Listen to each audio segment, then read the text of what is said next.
ಧರ್ಮಸ್ಥಳದಲ್ಲಿ ನೂರಾರು ಶವ ಹೂತಿಟ್ಟ ಪ್ರಕರಣ. ನಿನ್ನೆ ಅಸ್ಥಿ ಪಂಜರ ಸಿಕ್ಕಂತ ಸ್ಪಾಟ್ಗೆ 14ನೇ ನಂಬರ್ ಅನ್ನ ಇಡಲಾಗಿದೆ.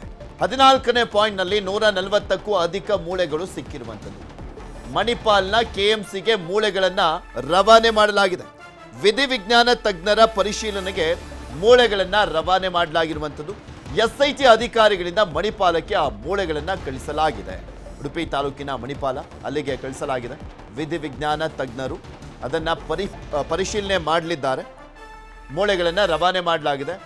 ಅದು ಯಾವಾಗ ಸಾವನ್ನಪ್ಪಿರುವಂಥದ್ದು, ಎಷ್ಟು ವರ್ಷದ ಮನುಷ್ಯನ ಬಾಡಿ, ಅದು ಲೇಡೀಸಾ ಜೆಂಟ್ಸಾ, ಇದೆಲ್ಲದ್ರ ಬಗ್ಗೆನೂ ಕೂಡ ಮಾಹಿತಿಯನ್ನು ಕಲೆಕ್ಟ್ ಮಾಡಲಾಗುತ್ತೆ.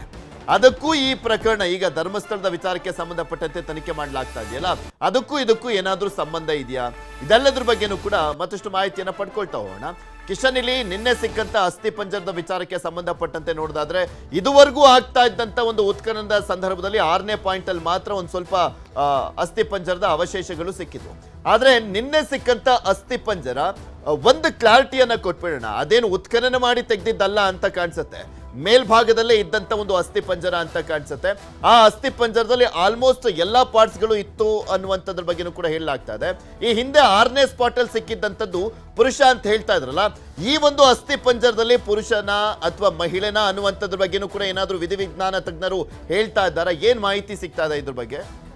ಪೃಥ್ವಿ, ನಿನ್ನೆ ಉತ್ಖನನ ಮಾಡಿದಂಥ ಸಂದರ್ಭದಲ್ಲಿ ಸಿಕ್ಕಿದಂಥ ಕಳೆಬರ ಇದಲ್ಲ. ಯಾಕಂದರೆ SIT ಟೀಮ್ ಸಂಪೂರ್ಣವಾಗಿ ಬಂಗ್ಲಗುಡ್ಡೆಯ ನಡುಭಾಗಕ್ಕೆ ಹೋದಂಥ ಸಂದರ್ಭದಲ್ಲಿ ಅಲ್ಲಿ ಸಿಕ್ಕಿರುವಂಥ ಓರ್ವ ಪುರುಷನ ಅಸ್ಥಿ ಪಂಜರ ಅನ್ನೋದನ್ನು ಸಿಕ್ಕಿರುವಂಥದ್ದು. ಜೊತೆಗೆ FSL ತಂಡ ಸಂಪೂರ್ಣವಾಗಿ ಅದನ್ನು ಪರೀಕ್ಷೆ ಮಾಡಿ ನೋಡಿದಾಗ ಆತ ಸತ್ತು ಸುಮಾರು 1.5 ಇಂದ 2 ವರ್ಷ ಆಗಿರ್ಬೋದು. ಯಾಕೆಂದರೆ ಆತನ ದೇಹದ ಅರ್ಧ ಮಾಂಸಖಂಡ ಅದು ಕೊಳೆತು ಮಣ್ಣಲ್ಲಿ ಮಿಶ್ರಿತವಾಗಿತ್ತು. ಸ್ಪಷ್ಟವಾಗಿ ಆತನ ಇಡೀ ದೇಹದ ಅಸ್ಥಿ ಪಂಜರ ಗೋಚರ ಆಗ್ತಾ ಇತ್ತು. ಜೊತೆಗೆ ಕುತ್ತಿಗೆ ಭಾಗದಲ್ಲಿ ಹಗ್ಗದ ಅಂಶಗಳು ಕೂಡ ಇತ್ತು. ಆತ ಧರಿಸಿದಂಥ ಬಟ್ಟೆಗಳು ಕೂಡ ಅದು ಅಸ್ಪಷ್ಟವಾಗಿತ್ತು ಅನ್ನೋದು ಸದ್ಯಕ್ಕೆ FSL ಮೂಲಗಳು ಕೊಡ್ತಾ ಇರುವಂಥ ಮಾಹಿತಿ. ಆದರೆ ಇದು ಯಾವುದೂ ಕೂಡ ಅಧಿಕೃತವಾಗಿ ದೃಢ ಆಗಲ್ಲ. ಇದೇ ಹಿನ್ನೆಲೆಯಲ್ಲಿ ಮಣಿಪಾಲದ KMCಯಲ್ಲಿ ಈಗ FSL ಪ್ರಯೋಗಾಲಯಕ್ಕೆ ಆ ಮೃತದೇಹದ ಆ ಕಳೆಬರದ ಅಂಶಗಳನ್ನು ಕೂಡ ಕೊಂಡೊಯ್ಯಲಾಗಿದೆ. ಸುಮಾರು 140 ಅವಶೇಷಗಳ ಪೀಸ್ಗಳು ಈಗ FSLಗೆ ರವಾನೆ ಆಗಿರುವಂಥದ್ದು. ಈ ನಿಟ್ಟಿನಲ್ಲಿ FSL ಅವರು ಸೂಕ್ಷ್ಮವಾಗಿ ಅದನ್ನು ತಪಾಸಣೆ ಮಾಡಿದಂಥ ಸಂದರ್ಭದಲ್ಲಿ ಆ ವ್ಯಕ್ತಿ ಸತ್ತು ಎಷ್ಟು ವರ್ಷವಾಯಿತು ಮತ್ತು ಆ ಸಾಯೋಕ್ಕೆ ಏನು ಕಾರಣ, ವಿಷಪ್ರಾಶನ ಆಗಿದೆ ಅಥವಾ ಕೊಲೆಯಾಗಿದೆಯಾ, ಬೇರೆ ಬೇರೆ ವಿಚಾರಗಳು ಆ ನಂತರವಾಗಿ FSLಗೆ ಗೊತ್ತಾಗುತ್ತೆ. ಆದರೆ ಸಿಕ್ಕಿರುವಂಥ ಮಾಹಿತಿ ಪ್ರಕಾರವಾಗಿ ನಿನ್ನೆ ಸಿಕ್ಕಂಥ ವ್ಯಕ್ತಿ ಅದು ಪುರುಷನದ್ದು ಮತ್ತು ಆತ ಹ್ಯಾಂಗಿಂಗ್ ಮಾಡಿದ ರೀತಿಯಲ್ಲಿತ್ತು ಅನ್ನೋದು ಸದ್ಯಕ್ಕೆ ಸಿಗ್ತಾ ಇರುವಂಥ ಮಾಹಿತಿ. ನಿನ್ನೆ ಯಾವುದೇ ರೀತಿಯಾಗಿ ಉತ್ಖನನ ಪ್ರಕ್ರಿಯೆ ಆಗಿಲ್ಲ. ಬಂಗ್ಲಗುಡ್ಡ ಕಾಡಿನ ಮಧ್ಯಭಾಗಕ್ಕೆ ಅನಾಮಿಕ ವ್ಯಕ್ತಿ ಕರ್ಕೊಂಡು ಹೋದಂಥ ಸಂದರ್ಭದಲ್ಲಿ ಕಲ್ಲಿನ ಎಡೆಯಲ್ಲಿ ಆತ್ಮಹತ್ಯೆ ಮಾಡಿಕೊಂಡ ರೀತಿಯ ವ್ಯಕ್ತಿಯ ಕೊಳೆತ ಶವ ಸಿಗುತ್ತೆ.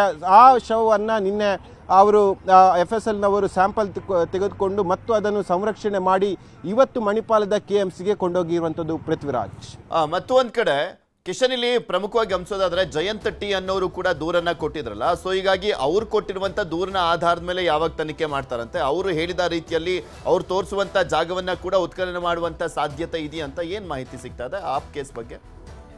ಖಂಡಿತ ಜಯಂತ್ ಟಿ ಅವರ ದೂರನ್ನು ಕೂಡ SIT ಗಂಭೀರವಾಗಿ ಪರಿಗಣಿಸಿದೆ. ಈಗಾಗಲೇ SIT ಕೊಟ್ಟಂಥ ಸೂಚನೆ ಪ್ರಕಾರವಾಗಿ ಧರ್ಮಸ್ಥಳ ಠಾಣೆಯಲ್ಲಿ ದೂರು ಕೂಡ ದಾಖಲಾಗಿದೆ. ಮುಂದಿನ ದಿನಗಳಲ್ಲಿ ಜಯಂತ್ ಟಿ ಅವರ ಹೇಳಿಕೆಗಳನ್ನು ಕೂಡ SIT ಪಡ್ಕೊಳ್ಳುತ್ತೆ. ಆನಂತರವಾಗಿ ಜಯಂತ್ ಟಿ ಹೇಳಿರುವಂಥದ್ದು, ನಾನು ಒಬ್ಬನೇ ಅಲ್ಲ, ಮತ್ತೆ 4 ಮಂದಿ ಸಾಕ್ಷಿದಾರರಿದ್ದಾರೆ, ಅವರ ಒಟ್ಟಿಗೆ ಸೇರಿ ನಾವು SITಗೆ ಎಲ್ಲ ಸತ್ಯಾಸತ್ಯತೆಯನ್ನು ಹೇಳ್ತೀವಿ ಅನ್ನೋದನ್ನು ಹೇಳಿರುವಂಥದ್ದು. ಜಯಂತ್ ಟಿ ಅವರ ದೂರಿನ ಹಿನ್ನೆಲೆಯನ್ನು ನೋಡಬೇಕಾದ್ರೆ ಕಳೆದ 10-15 ವರ್ಷಗಳ ಹಿಂದೆ ಹೆದ್ದಾರಿಯ ಸಮೀಪ ಓರ್ವ ಬಾಲಕಿಯ ಮೃತದೇಹವನ್ನು ನಾನು ಕಂಡೆ. ಸುಮಾರು ಅರ್ಧದಷ್ಟು ಆ ಶವ ಕೊಳೆದಿತ್ತು.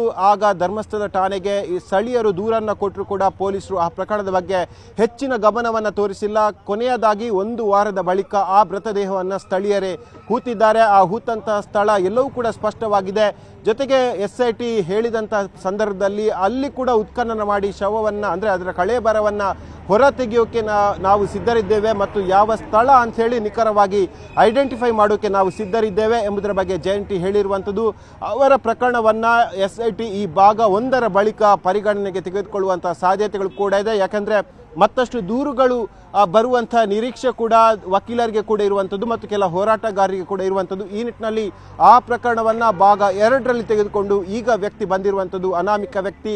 ಆತ ಹೇಳಿರುವಂಥ ಎಲ್ಲ ಸ್ಪಾಟ್ಗಳನ್ನು ಮೊದಲ ಹಂತದಲ್ಲಿ ಅಂದರೆ ಮೊದಲಾಗಿ ಅದಕ್ಕೆ ಪ್ರಾಶಸ್ತ್ಯವನ್ನು ಕೊಟ್ಟು ತನಿಖೆಯನ್ನು ಮಾಡಲಿದೆ. 2ನೇ ಹಂತದಲ್ಲಿ ಜಯಂತಿ ಅವರ ಹೇಳಿಕೆಗಳನ್ನು ಪಡ್ಕೊಂಡು ಬಳಿಕ ಅವರು ಹೇಳಿದಂಥ ಜಾಗದಲ್ಲಿ ಉತ್ಖನನ ಮಾಡುವಂತಹ ಸಾಧ್ಯತೆಗಳು ಕೂಡ ಇರುವಂಥದ್ದು. ಪೃಥ್ವಿರಾಜ್. ಓಕೆ, ಧನ್ಯವಾದ ಕಿಶನ್ ನಿಮ್ಮೆಲ್ಲ ಮಾಹಿತಿಗಾಗಿ.